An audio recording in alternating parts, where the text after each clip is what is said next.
This episode of Playing on a Budget is brought to you by CoolStuffInc.com, the #1 source of games and gaming accessories, and by GatheringMagic.com, the #1 source of Magic the Gathering news and articles. Hi there, it's Kevin with GatheringMagic.com here with another episode of Playing on a Budget.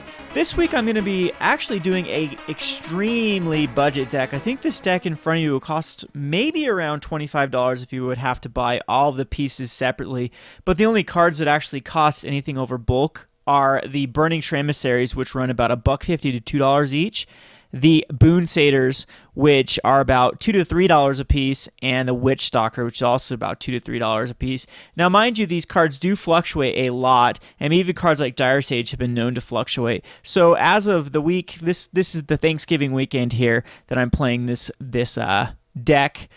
Those are the current prices. So please don't crucify me if they go up in value for whatever reason, or down in value. Anyway, one of the things that I do at my local game store, a couple of my buddies and I, we opened up a local game store here, and all of the players are relatively new here. I have a lot of brand new players that want to get into Magic and play a standard deck that just doesn't get stomped by everyone else. So one of the things that I do is I ask them what kind of budget do they have. So if they have like $20, they have $5, they have $10, I try to build them a deck.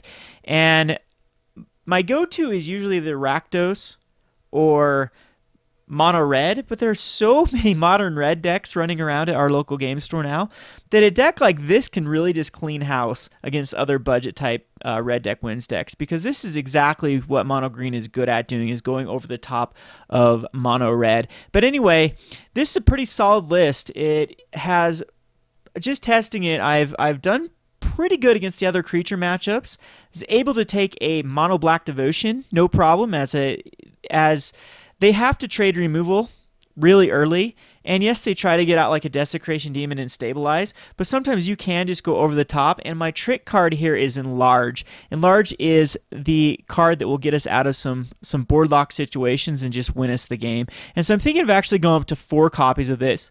And then I've also tested against like mono red in this, like I said, this deck, you're dropping a 1/1 that is going to evolve into a 4/4 quite easily.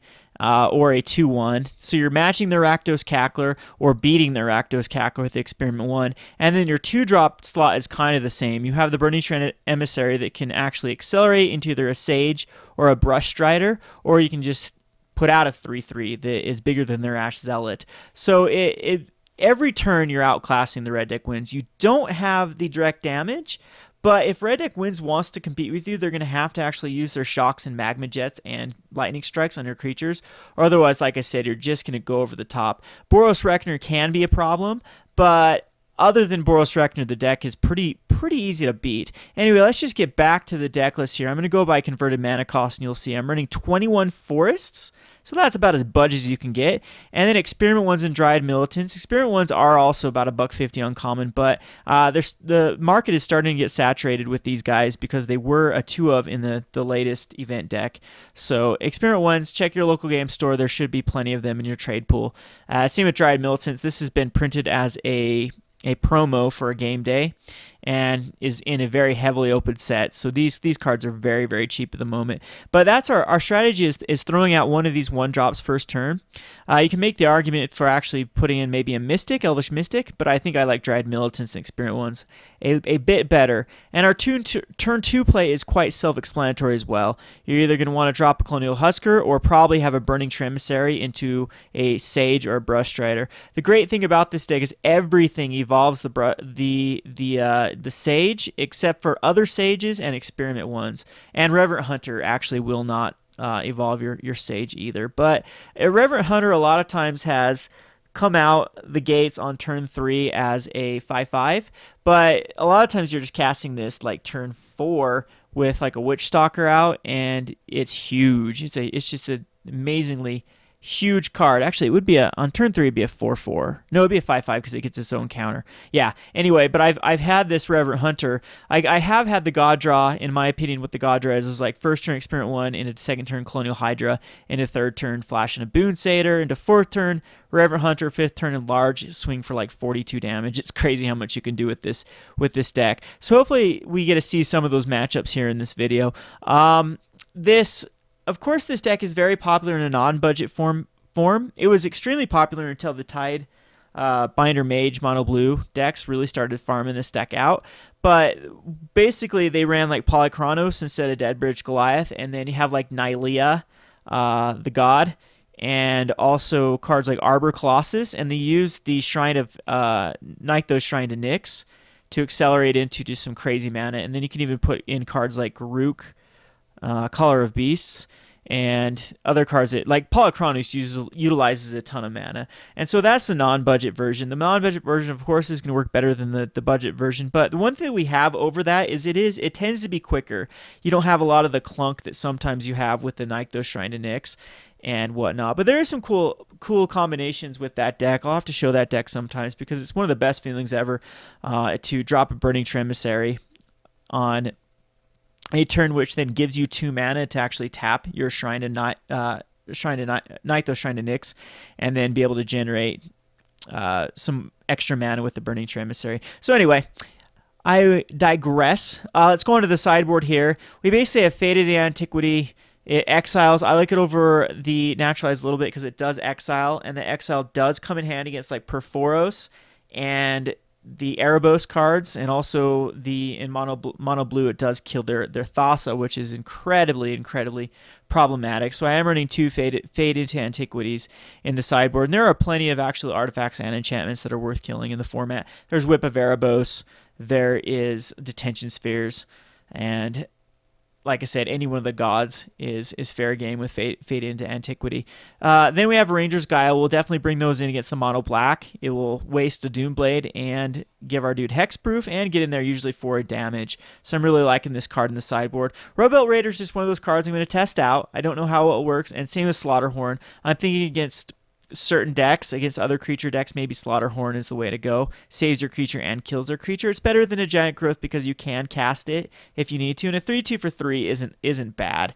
So that's basically the rundown. It's almost tempting to put in the Beast dude, the guy that gives counters to Beast, because we are running Huskers, Brushstriders, and we could go Slaughterhorns. Maybe that's a good deck idea. I can actually go the Advocate of the Beast deck and see if it actually would work. Highly doubt it, though. Anyway, we've got Nylea's Disciples against the red deck wins, possibly mono black that will bring it in to gain us some sort of life gain and really just put us over the top. I wish this would have been a 3-drop. It would have been so much more playable. Black has a really good in Grey Merchant of Asphodel, and red has a really good one in Mogus. Fanatic of Mogus, but it's kind of sad that green has some other devotion like the one that taps for mana, and I do believe there's a few other cards that do utilize the green devotion. I mean, it is the best color to generate tons of mana because you have Voyaging Satyr, but I'm kind of disappointed that green kind of got shafted here. 2 things that green got shafted in. First of all, it is the only color that does not have a triple green creature. Rubblebelt Raiders is a triple green, but it is a 4 mana, not 3 mana. So blue and black have the Nightveil Spectre, and white and red have the Boros Reckoner, and green didn't get that 3-drop, and the triple green 3-drop, and that does kind of hurt with a kind of devotion build. So I'm hoping in the next expansion that Predator Ooze comes back. That would be my dream card to come back, because I absolutely love Domri Raid and Predator Ooze combination. If that were to come back, that'd be a Merry Christmas for me, even though that will be February, right? Anyway, so hopefully they do have a good devotion card for green in the next set, and then mono green devotion will be a much more viable deck. Also, this deck is suffering from cards like Rancor. We definitely could use a Rancor in this deck, so I'm hoping again for some sort of Born of the Gods to help green out, because I really think that green is the color that is struggling the most. Anyway, I think that's pretty much a wrap of the deck tech. We'll get on to some games here. Again, the whole focus of this deck is to get out and enlarge to either overwhelm them early, or if the board does stall up like the blue decks, you can just enlarge and just get through for that 7/7 trample damage. Must be blocked. Really good card. Anyway, no overrun, so that's the best we have. This has been Kevin with GatheringMagic.com. Thanks for watching.